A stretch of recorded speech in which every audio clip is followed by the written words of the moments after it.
Pelaku usaha mikro kecil menengah UMKM seperti pedagang nasi di Kabupaten Pati, Jawa Tengah mengaku kesulitan mendapatkan gas LPG 3 kg sejak aturan wajib menggunakan KTP diberlakukan pada 1 Januari 2024. Pedagang nasi bernama Marsi yang ditemui pada Kamis pagi menuturkan jika mendapatkan 1 tabung gas LPG 3 kg tidak akan mencukupi untuk usaha warung nasi yang butuh 3 tabung LPG 3 kg setiap hari. Mas, karena kadang kita itu dikasih waktu, dikasih hari. Ibaratnya ambil hari Senin, Selasa, Rabu. Padahal jatah saya ya Senin, Selasa, Rabu, tapi tidak dikasih. Dikasih ke orang lain. Nanti kalau ambil saya tanggalnya beda, habis. Kan bingung kita. Di Jakarta, meski aturan wajib KTP untuk membeli gas melon berlaku 1 Januari, salah satu pangkalan gas di Johar Baru, Jakarta Pusat belum sepenuhnya menerapkan kebijakan penggunaan kartu tanda penduduk KTP sebagai syarat pembelian gas LPG tabung 3 kg. Soleh, salah seorang pemilik pangkalan, pada Selasa menyebut lebih dari 300 warga telah mendaftarkan diri untuk masuk ke dalam data penerima LPG tabung 3 kg bersubsidi. Namun hal itu bukan tanpa hambatan. Sebagian besar masyarakat tak mau memperlihatkan KTP lantaran takut disalahgunakan. Maunya saya gitu, jadi masyarakat pun mengerti. Banyak kadang-kadang masyarakat memberikan KTP juga banyak alasan nggak mau. Satu mau pemilu, ada yang bilang takut disalahgunakan. Pemerintah melalui Kementerian ESDM menyebut kebijakan wajib menggunakan KTP untuk membeli gas LPG 3 kg bersubsidi untuk mencegah penyalahgunaan seperti praktek culas pengoplosan dan subsidi tidak tepat sasaran. Data pemerintah mencatat penggunaan gas LPG 3 kg yang disubsidi pemerintah saat ini terus membengkak, sementara penggunaan gas LPG non-subsidi terus menurun. Lebih lanjut, bagi masyarakat yang ingin menggunakan gas LPG 3 kg harus melakukan pendaftaran pada pangkalan gas terdekat.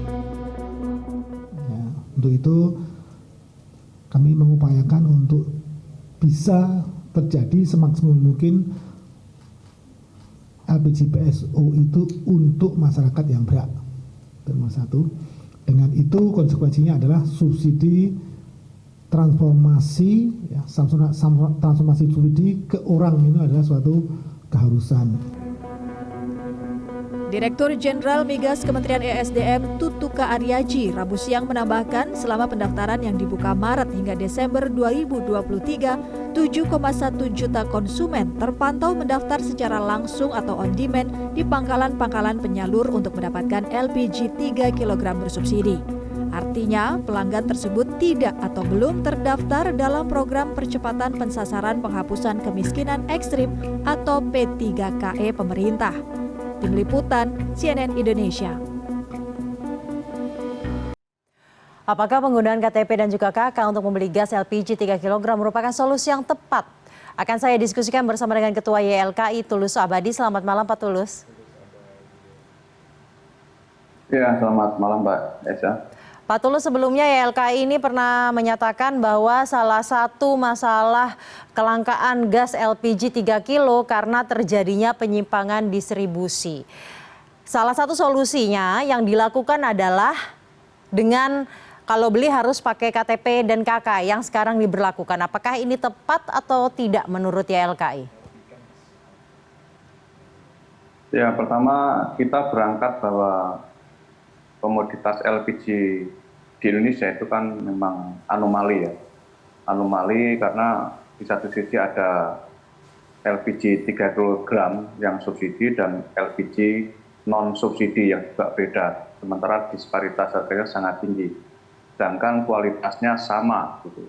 Nah, ini kemudian menimbulkan satu anomali perilaku dari masyarakat di mana pada awalnya kan LPG 3 kg itu kan memang didesain untuk kebutuhan masyarakat miskin sejak tahun 2004. Nah, kemudian di tengah jalan sama-sama tidak konsisten baik itu pemerintah dan juga masyarakat, dan kemudian akhirnya subsidi LPG 3 kg yang tadinya didistribusikan secara tertutup dalam arti hanya masyarakat yang berhak saja, tapi kemudian terbuka dalam arti semua boleh menggunakan tanpa kriteria yang jelas, tanpa batas, sehingga akhirnya penyimpangan di lapangan banyak terjadi.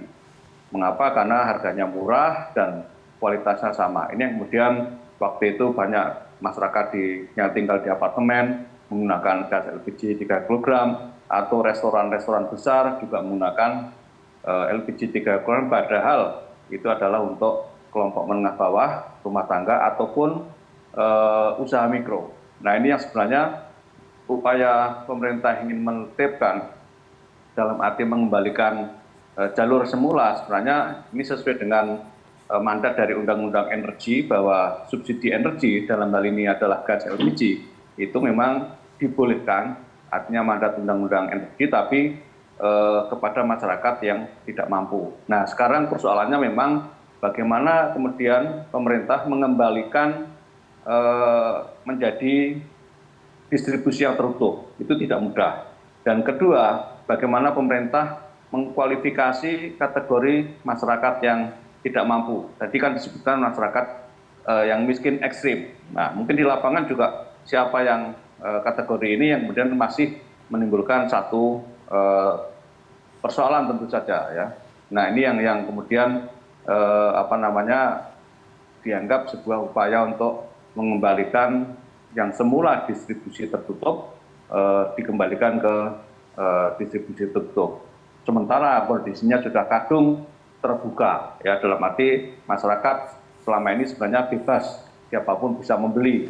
Yang kemudian sekarang akan dibatasi dengan KTP, dengan asumsi yang mengantongi KTP itulah yang kemudian secara di TKS dari Kemensos dianggap sebagai orang yang tidak mampu. Kira-kira begitu gambarannya. Berarti sebenarnya solusi ujuk-ujuk dengan KTP ini tidak benar-benar bisa menyelesaikan atau membatasi pembelian tersebut ya Pak. Tadi dikatakan data masih bermasalah, kemudian kategorisasi juga masih bermasalah. Justru dua hal ini dulu yang harusnya dikerjakan. Ya, sebenarnya secara statistik itu sudah ada ya. Artinya Kemensos, Kementerian Sosial sudah punya data-data siapa masyarakat yang miskin ekstrim, masyarakat yang kurang mampu, dan lain sebagainya, itu sudah ada. Tetapi kan namanya pendataan seperti ini kan pasti di lapangan juga banyak ketidaksamaan antara persepsi masyarakat dengan klaim data dari pemerintah. Ini yang kemudian timbul persoalan secara sosial ekonomi. Nah, ini yang saya kira sebenarnya upaya untuk pengendalian ini sudah lama dilakukan, tapi pemerintah kan nggak pernah punya keseriusan untuk mengendalikan ini agar tepat sasaran seperti semula. Karena waktu itu kan LPG 3 kg itu kan didedikasikan kepada masyarakat tidak mampu yang waktu itu menggunakan minyak tanah, ya, karena minyak tanahnya dicabut oleh pemerintah, kemudian digantikan gas LPG 3 kg. Tapi lama-lama ini tidak terkendali dan semua masyarakat baik mampu atau tidak, baik tidak mampu atau mampu menggunakan gas LPG 3 kg. Tadi yang saya kasih gambaran, banyak masyarakat apartemen yang menggunakan ini, atau restoran, dengan asumsi memang selain harganya murah, juga waktu itu alasannya adalah karena gampang dibawa ya. Coba kita bisa bayangkan kalau membawa 12 kg ataupun minimal 5 kg, tentu akan lebih berat untuk emak-emak ataupun konsumen secara umum. Berarti sebenarnya yang harus dilakukan pemerintah untuk melakukan pembatasan ini agar di masyarakat juga tidak terlalu banyak ada keluhan. Itu apa yang harusnya dilakukan pemerintah, Pak? Ya, sebenarnya selain distribusi yang sifatnya terkendali atau dengan bahasa lain tertutup tadi, kalau ini dijalankan konsisten, ya sebenarnya bisa ya untuk efektif tadi. Tapi juga ada cara lain yang tetapi juga tidak populer. Karena kan yang namanya pengendalian pasti tidak populer. Nah, cara yang lain yang pengendalian yang bisa dilakukan adalah misalnya memperkecil disparitas harga. Ya. Artinya disparitas harga antara LPG 3 kg dengan 5 kg ataupun 12 kg. Saat ini kan harganya jomplang ya. Yang satu menggunakan harga pasar ya yang sangat mahal ya, kemudian yang satu disubsidi dengan sangat murah ya, dengan sangat tinggi oleh pemerintah. Nah, ini bisa diperkecil jarak harganya atau disparitas harga, tapi resikonya tentu kan kalau ini dilakukan endingnya adalah kenaikan harga di 3 kg. Tentu ini tidak lebih populer dari pengendalian lewat KTP. Atau mau nggak Pertamina misalnya atau yang lain menurunkan harga LPG yang 12 kg. Itu juga bukan hal yang mudah karena LPG kita itu diimpor, ya. Dengan harga impor tentu menjadi mengikuti struktur harga impor dan kemudian konsumen mengikuti harga impor itu untuk yang non subsidi. Nah ini sebenarnya niat pemerintah untuk membatasi importasi itu, dan juga sebenarnya yang bisa dilakukan mendorong adalah bagaimana pemerintah dan Pertamina bisa memproduksi gas LPG di dalam negeri sehingga tidak terlalu banyak impornya, dan atau mendorong gas rumah tangga atau jet gas yang jauh lebih murah gitu. Nah ini harusnya kalau roadmap-nya jelas, subsidi LPG 3 kg yang mencapai 76 triliun itu kan bisa ditarik dan kemudian bisa membangun infrastruktur gas yang ada di Indonesia sehingga masyarakat bisa menggunakan gas rumah tangga yang tidak impor, ya, karena merupakan produk dalam negeri dan harganya jauh lebih murah dari kalau kita menggunakan gas LPG. Baik Pak Tulus, selain masalah distribusi, kemudian adanya disparitas harga yang begitu besar, tadi juga sempat disebutkan bahwa adanya ketidaksamaan persepsi masyarakat dan juga data pemerintah, sehingga terjadi keluhan-keluhan yang terjadi di publik. Apakah lagi-lagi mengenai sosialisasi ini menjadi masalah yang tidak benar-benar dilakukan oleh pemerintah, tiba-tiba ujuk-ujuk harus dengan KTP tanpa sosialisasi yang benar-benar dilakukan secara memadai? Ya, bisa saja dari aspek sosialisasi belum cukup berinformasi kepada masyarakat, tapi juga saya kira masyarakat bagaimanapun secara ekonomi akan mengalami shock, ya, ketika tadi misalnya di ilustrasi ada pedagang nasi uduk, ya, yang biasa menggunakan 3 kg dalam 1 hari atau dalam 1 minggu mungkin, kemudian dibatasi, itu pasti akan teriak, ya. Tapi lagi-lagi kan pemerintah harus kriteria usaha mikro itu seperti apa, karena di dalam mandat ini kan sebenarnya usaha mikro, UKM dan UMKM itu masih berhak untuk mendapatkan gas LPG 3 kg. Nah ini yang kemudian kriteria untuk usaha mikro khususnya itu harus betul-betul lebih clear sehingga tidak mengganggu ekonomi real di lapangan. Gitu. Baik, Pak Tulus, menurut Pertamina sendiri sebenarnya tidak ada pembatasan pembelian gas LPG 3 kg selama bisa sudah terdaftar KTP dan juga KK-nya. Namun kita tahu dari masyarakat sebelumnya juga sudah ada paket dari masyarakat bahwa mereka justru kesulitan untuk mendapatkan itu. Ada perbedaan nih antara kebijakan yang disebutkan oleh Pertamina dan juga fakta di lapangan. Ya, memang tidak ada pembatasan dalam arti yang punya KTP dalam kategori yang gini, yang menyerahkan KTP ini kan masyarakat notabene yang tidak mampu atau yang kategori miskin ekstrim yang mungkin didata oleh lewat RT RW dan segala macam, sehingga masyarakat yang tidak terdata dia tidak bisa menyerahkan KTP, dalam arti dia harus membeli yang mungkin apakah yang non subsidi, ya, yang seperti 5 kg atau yang lainnya, sehingga bagi KTP yang tidak terdata di agen-agen LPG atau mungkin di RT RW dia tidak bisa membeli karena tidak kualifikasi masyarakat yang tidak mampu.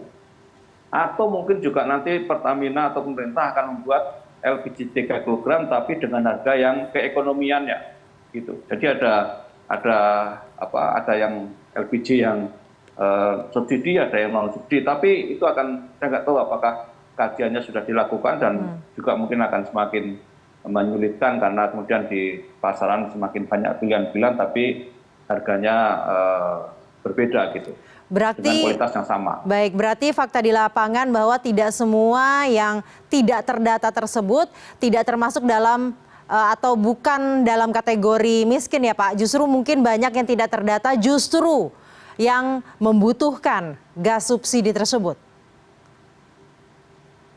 Ya bisa jadi, makanya tadi kita katakan bahwa bagaimana pemerintah bersama jaringan di lapangan, apakah Pemda, pemerintah kan di sini bisa pemerintah pusat, SDM, juga Pemda dan juga Kementerian Sosial, melalui RT RW dan segala macam, bagaimana mengkualifisir masyarakat yang tidak mampu, yang betul-betul memang mana yang masih berhak atas LPG 3 kg dan mana yang tidak berhak. Karena kalau kita kembali tarik secara regulasi, subsidi energi itu memang sebenarnya di dalam Undang-Undang Energi ditegaskan adalah untuk masyarakat tidak mampu. Nah, kategorisasi tidak mampu itu seperti apa? Kan pemerintah punya kriterianya, dan yang ini yang kemudian bisa menimbulkan satu mispersepsi di lapangan gitu.